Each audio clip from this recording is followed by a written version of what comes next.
Okay, you guys see a lot of successful antenna operations on the beach for me.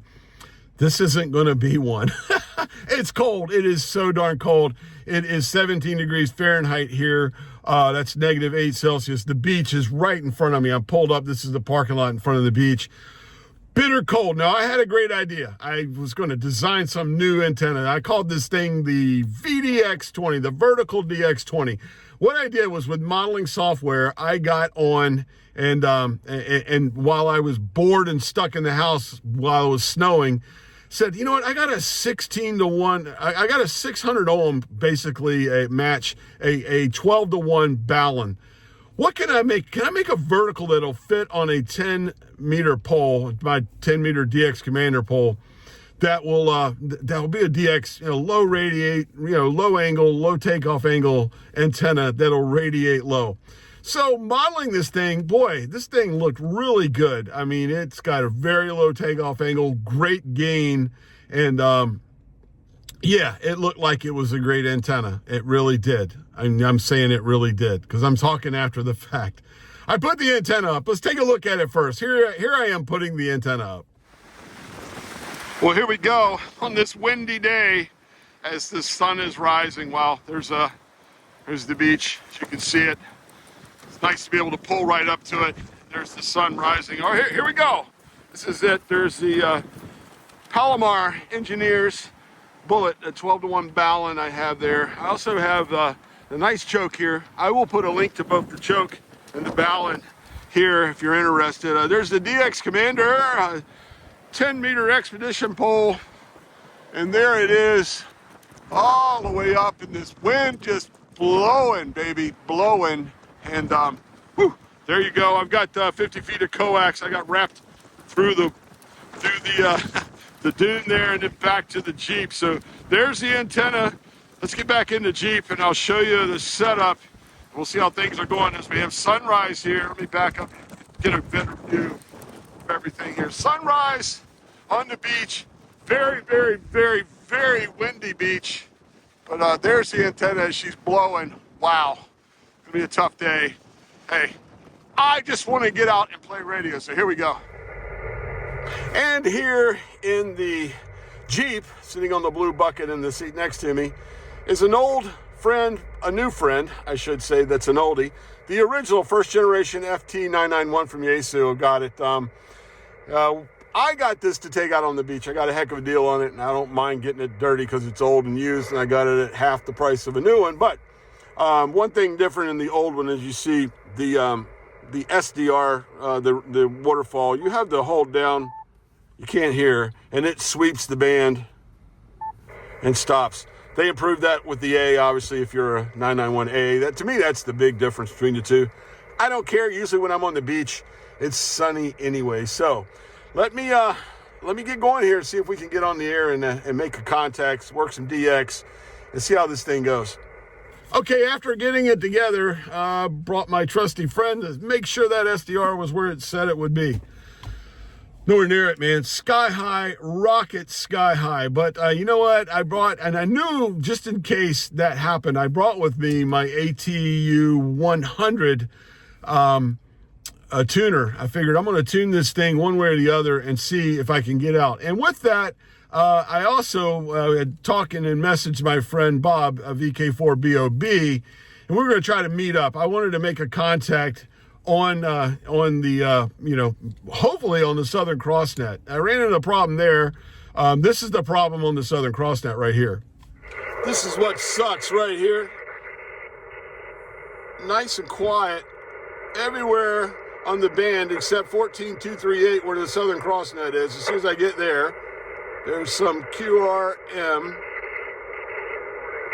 just screeching away there. It's driving me crazy. This is where I wanted to be. So I messaged Bob. I said, hey, I've got some QRM in there. There's something going on, just noise. Let's go down. Let's go to another frequency. So we tried that. VK4BOB. VK4BOB. This is Kilo 4. Oscar Golf Oscar. Do you copy?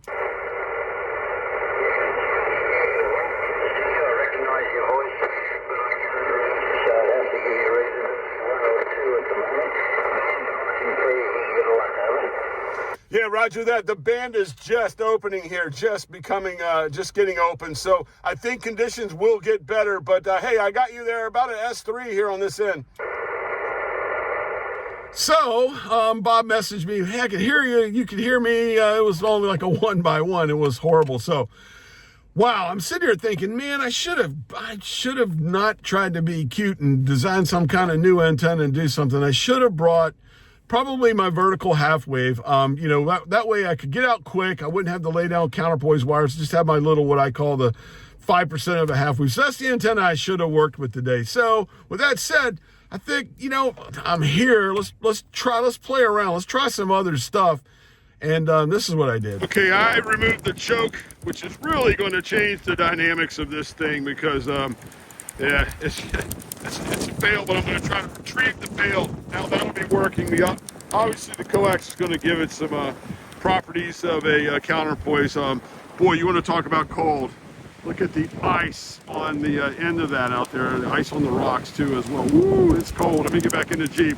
Let's see if this does any different. And at least we'll salvage something out of this antenna. Okay, who's the Oscar? Yes, this is Kilo 4, Oscar Golf Oscar. I was who Bob was trying to contact there at the beginning when he first came on. K4 OGO. Bob, I got you about a 5x1 here on the beach in Virginia. Very cold beach, but we got you, Bob. What are you doing out on the beach in such cold weather?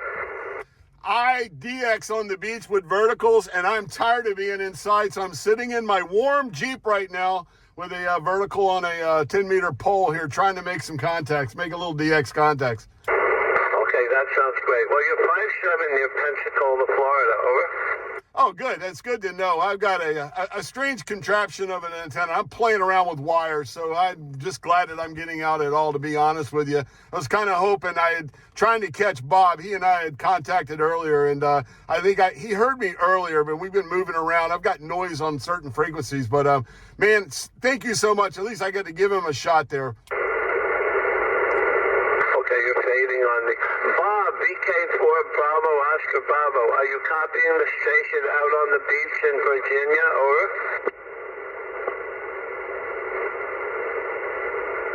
I think I lost Bob. Yeah, it looks like we did. Anyway, thanks so much for letting me give it a try. Kilo 4 Oscar Golf Oscar Portable, Virginia Beach. Thanks. Okay, enjoy the day out there. Stay warm. Roger that. So, it's radiating. How good, I don't know. But a lesson learned for me today, and I kind of wanted to show this in the video because I go out here and always make these spectacular, amazing, awesome contacts. I have days like this too where, I probably should have done something different.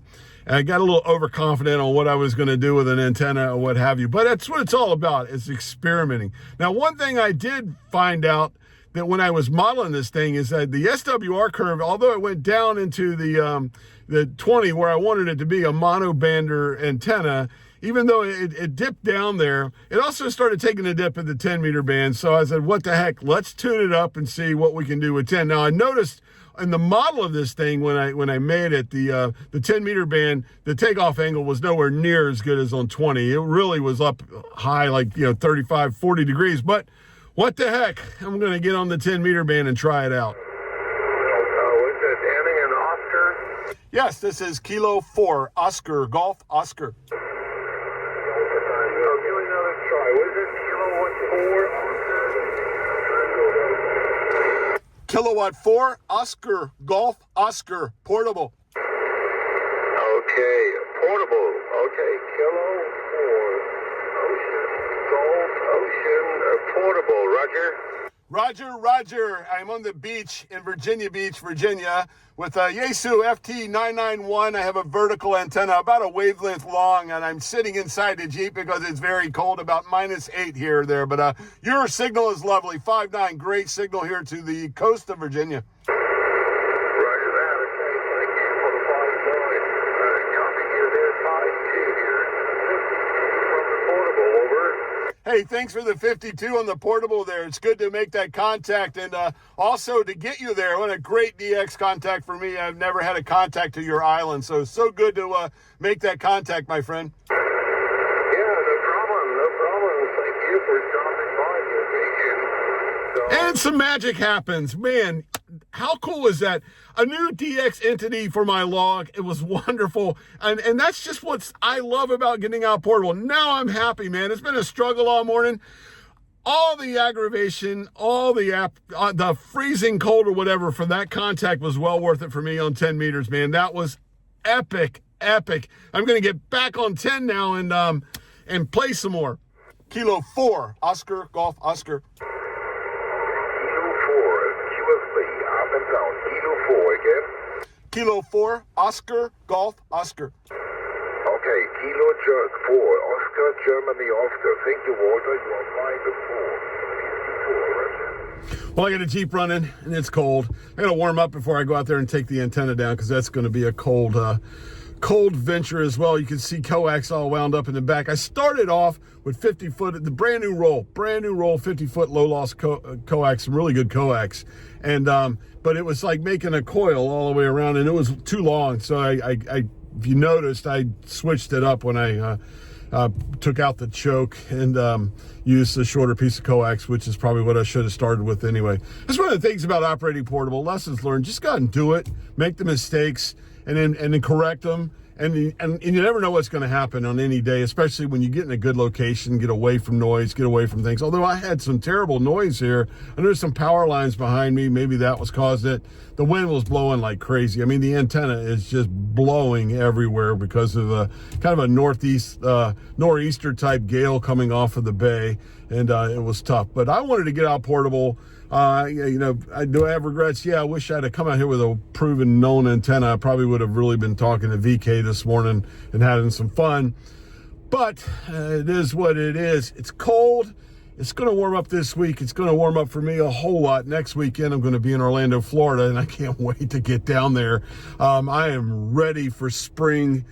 Springtime for me is the time. Spring going into early summer. I love getting out and DXing and doing this type of thing. So it's coming. I know on the channel I've been inside. I've been grumpy. I've been like doing videos about everything but getting out here and being portable. And this is really what I like to do more than anything. So if you like to see, some different tinkering like I tinkered today and playing around and operating, please subscribe to the channel. That's really what I'm all about.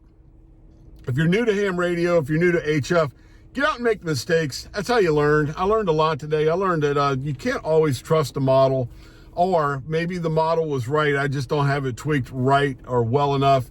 What's going on around me, the weather, the band conditions, the ground below it. There's so many factors. So don't get discouraged if you build an antenna. Keep trying like I did today. I kept trying, and out of that, I ended up making a pretty cool contact, a DX contact to a spot that I'd never reached before. So that's the lesson learned today. All right, it's cold. I'm getting out of here. I'll spare you the trouble. I'm going to get out and take the antenna down, go home and get warmed up, and then maybe go get a good meal today, because it is what it is. Till next time, guys, I'm Salty Walt, K4OGO. Stay salty, my friends. Get out there and build some antennas.